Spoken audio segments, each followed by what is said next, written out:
Fox 13's Kirsten Nunez live in Las Vegas. Kirsten. This portion of the Strip just opened up. Now it's been closed off since Sunday night, and that is when gunfire rained down from the 32nd floor of Mandalay Bay. The video shows the officers kicking a suspect who was already on the ground and handcuffed. A man is still in extremely critical condition tonight after a shooting in Kearns, and now Unified Police are searching for the suspect. 3 men accused of sexually assaulting a 9-year-old girl in Vernal are now on trial. Today, a mistrial was declared because they were out of jurors. They're still looking for a second suspect. Wrapping up that press conference, we're going to continue to stream that live over on fox13now.com. The United States is withdrawing from the UN Human Rights Council, accusing the body of bias against Israel and failing to hold abusers accountable. Supporters of the initiative say it shows sleazy tactics, while opponents say that person doesn't speak for them. Some sad news from the Hogle Zoo today. One of their Amur tigers has died. The zoo staff says Kazakh died yesterday. Just a beautiful animal, the 14-year-old tiger. In Colombia, a monkey and a dog have forged an unusual bond. This has to be my favorite story of the morning. Check this out. Police say this monkey, well, it was removed from its natural habitat just weeks after it was born.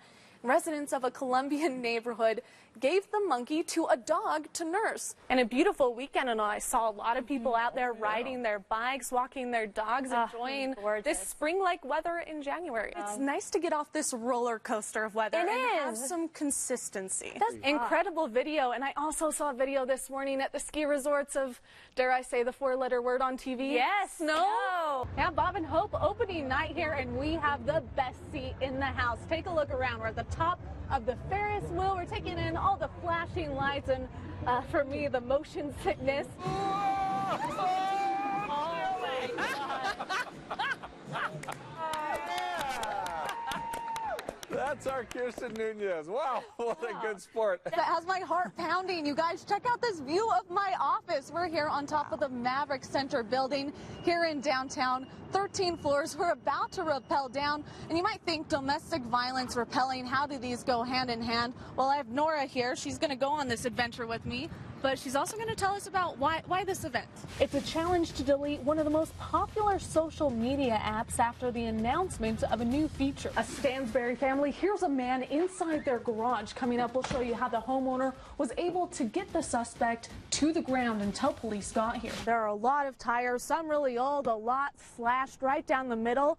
And this pile just keeps growing. When Justin finally found the man, he saw the cliff he fell off from. Rescue crews estimate it was about 25 feet high. To give you an idea, that's how far away the drone is from me right now. And that man was badly injured.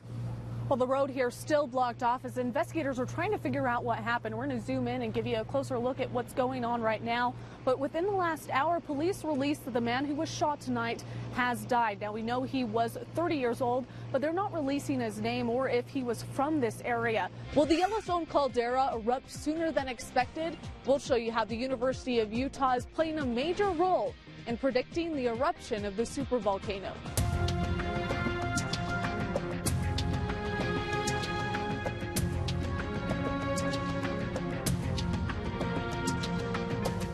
Rumors are rumbling that the Yellowstone supervolcano could erupt sooner than expected. Many of the top researchers keeping an eye on the caldera are right in our own backyard. Fox 13's Kirsten Nunez has been talking to them. We're going to take a look at the two big questions. Is the Yellowstone supervolcano going to erupt? And if so, how much damage will it cause here in Utah? To answer these questions, we took a trip to West Yellowstone.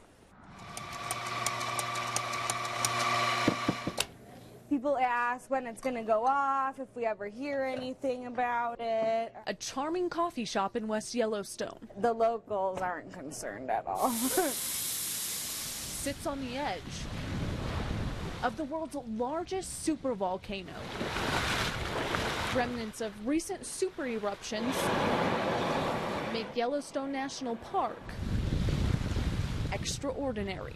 Yellowstone National Park has about 3 billion or so years of geologic history in it. In those billions of years are 3 important points: super eruptions 2.1 million, 1.3 million, and 640,000 years ago. But when is the next one? There's always that question. There's always that fascination. Unknowns lie beneath the beauty in the countless chambers of magma, an active volcanic system. Scientists say a super eruption would blanket most of the U.S. in a thick layer of ash, sending the Earth into a volcanic ice age.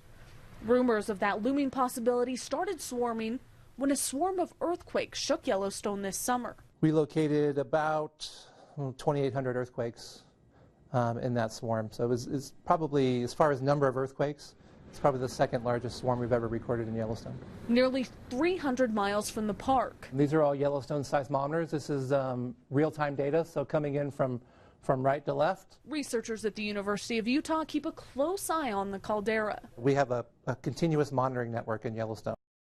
So we have about 30 seismometers that are collecting data all the time, about 100 samples per second. Most of their research is centered right here at Old Faithful, and that's because of how reliable it is.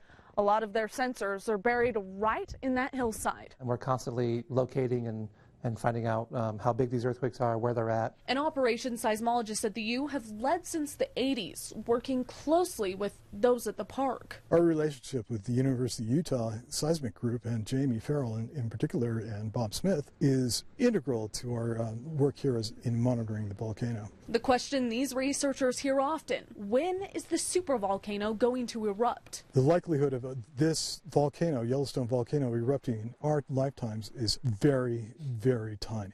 But what about the earthquakes, the studies, and endless headlines? And Yellowstone is very popular in the media all over the world. So anytime something happens in Yellowstone, typically it gets blown out of proportion. With all the confusion these rumors are causing, geologists say before that supervolcano erupts, there will be 3 things that will happen. Increased seismic activity, increased ground deformation, and then changes in the hydrothermal system or increased gas output at the surface. And all those things have to happen at the same time.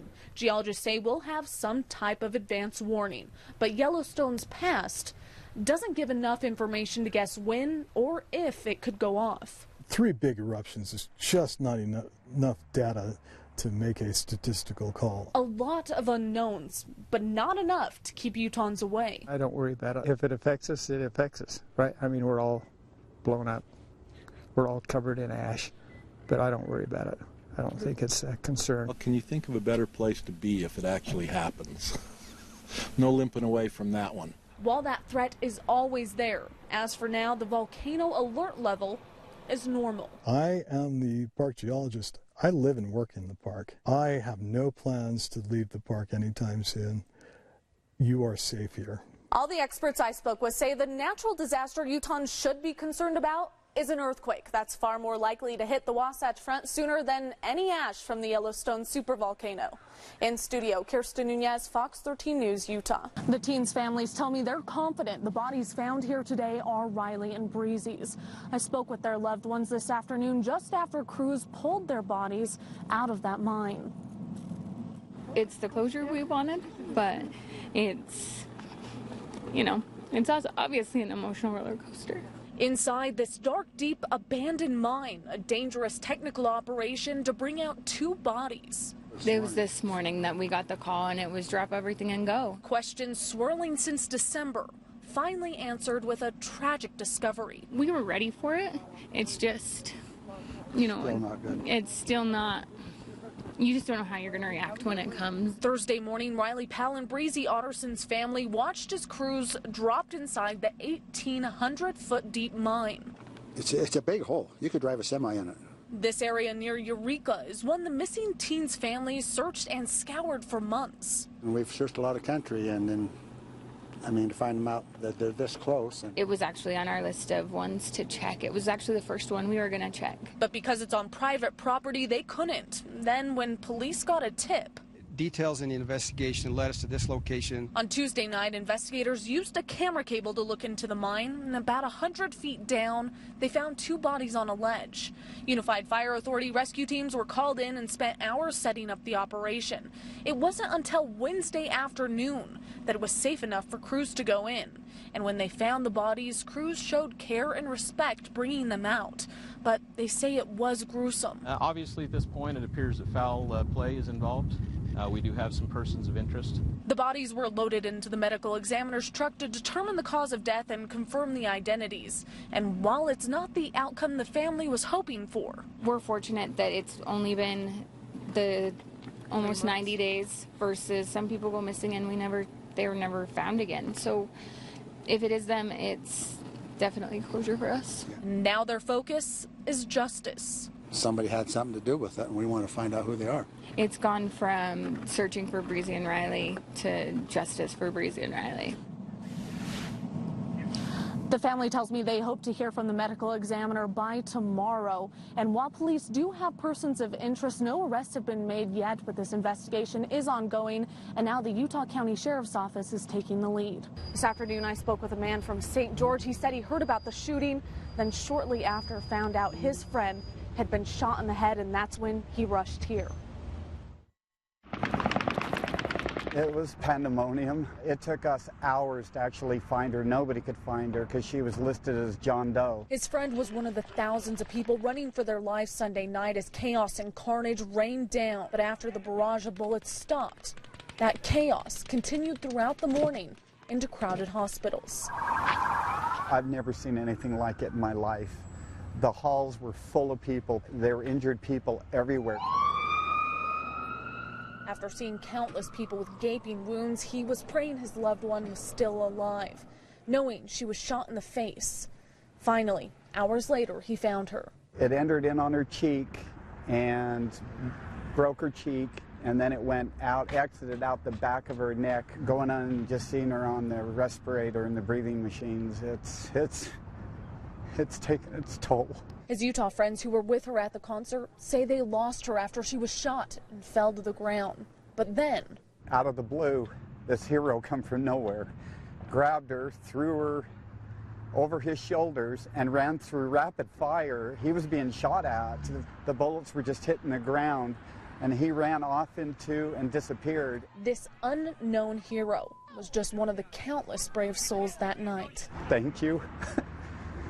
You're a godsend for us. Thank you for being so brave. You could have just run out of there and worried about yourself, but you picked her up and took her in the line of fire.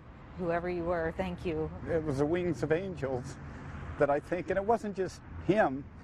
There were so many people that weren't wearing a gun and a badge and a fire uniform that came from nowhere to help. Jeff tells me his friend went into surgery just a couple hours ago, and we know prayers are pouring in from all over the world. Most of the electronic billboards across the Las Vegas Strip have been changed, saying, "Pray for our victims," and thank you to all the brave people who stepped up to rescue those innocent people who were running for their lives just about 48 hours ago. Now, we'll be here throughout the night and tomorrow. We have some incredible stories to tell you guys about Utahns who are coming here to help in the wake of this tragedy. I just want to mention, as we've been here tonight, there are people right here dropping things off to police officers. It's been extremely emotional as we've been standing here. People driving by, clapping out the window, saying thank you to the law enforcement, saying they can't break us. Truly humbling and amazing to see this city come together. Live in Las Vegas, Kirsten Nunez, Fox 13 News, Utah.